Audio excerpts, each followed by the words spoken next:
galera, a cebola já tá pronta pra plantar. Coloquei pó, galera. Com 5 dias ela já começou a brotar já, ó. Agora já tá, ó, pronto para plantar isso aí. Mas aqui tá com 3 mudinhas já, ó. Depois que ela crescer, é só fazer a repartiçãozinha dela, separar, ó. Isso aqui é pó, galera. Água no pó ajuda a fortificar. Tipo uma vitamina, né?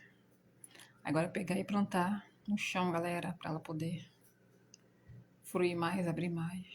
E poder crescer bastante, né? Ó, cebola. Esse pó aqui, galera, é tipo um adubo, entendeu? Aí vai ajudar no fortalecimento dela. Quando você plantar também, você pode estar colocando na terra. É isso aí, galera. Não deixe de me seguir, compartilhar, curtir para vários vídeos. Eu fico por aqui. Uma ótima noite para vocês. Beijinho.